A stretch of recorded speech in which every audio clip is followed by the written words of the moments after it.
Indian forces give befitting reply to unprovoked cease-firing violation by Pakistan in Jammu and Kashmir. 15 Pak Rangers killed, several Pak posts destroyed, 2 civilians died in intense Pak firing. Army jawans martyred while preventing infiltration bid from across the border in Machil sector of Jammu and Kashmir. 1 terrorist killed in encounter, other fleet taking cover of heavy firing from Pakistan side.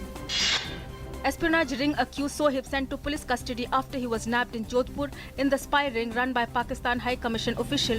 Sohib is the third Indian to be arrested so far. Prime Minister Narendra Modi to visit Japan on 11th and 12th of November.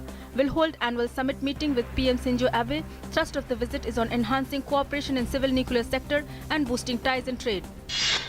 Union Minister hails Sardar Patel's role in unifying India, credits PM Modi in ushering an era of cooperative federalism. Supreme Court stays Patna High Court order granting bail to Rakesh Ranjan alias Rocky Yadav, accused for killing a student in a road rage case in Bihar. Yadav is son of suspended JDU MLC Manorama Devi and alleged history sheeter Bindi Yadav. Supreme Court refuses to stay Allahabad High Court's order making Delhi-Noida direct bridge toll-free, hints at appointing an auditor or asking CAG to audit NTBCL accounts that manages toll. SC to pass order after court's Diwali vacation. Himachal Pradesh was declared open defecation free, making it the second state in the country after Sikkim to achieve the feat. Chief Minister Vidarbha Singh, Union Rural Development Minister Narendra Singh Tomar and Union Health Minister JP Nadda were also present on the occasion. Jharkhand Chief Minister Raghuvar Das laid the foundation stone of 666 road and 60 bridges in Giridih district. The Chief Minister also inaugurated 544 roads and 70 bridges.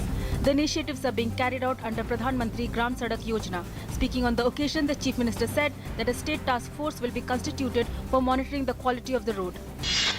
The video shared by Prime Minister Narendra Modi making a heartfelt appeal to the nation to remember the Jawans has received a tremendous response. People from all parts of the country and all walks of life are writing their message to the Jawans. Over 10 lakh messages have already come in via different mediums. Today is the World Stroke Day. The World Health Organization said that over 11 million strokes occur every year in Southeast Asia region, which includes India, and underlined the need for government to have a well-prepared health system in place to save lives and prevent lifelong disabilities. In a major setback to Hillary Clinton ahead of presidential election, FBI reopens the email investigations. While confident, Clinton says new email will not change the initial FBI probe. Trump says that he has great respect that FBI has courage to right the horrible mistake made on Clinton's email. India to face South Korea in the semi-finals of the Asian Champions Trophy hockey tournament in Kuantan today. India remained unbeaten in the round-robin stage, which they topped with 13 points. In the other semi-finals, Pakistan will face host Malaysia.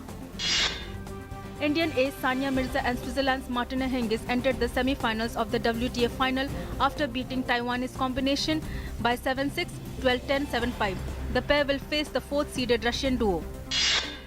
The series deciding fifth and final cricket ODI between India and New Zealand to be held in Visakhapatnam today. India eager to avoid a home series defeat, while New Zealand under the leadership of Kane Williamson hopeful of registering their first series win in India.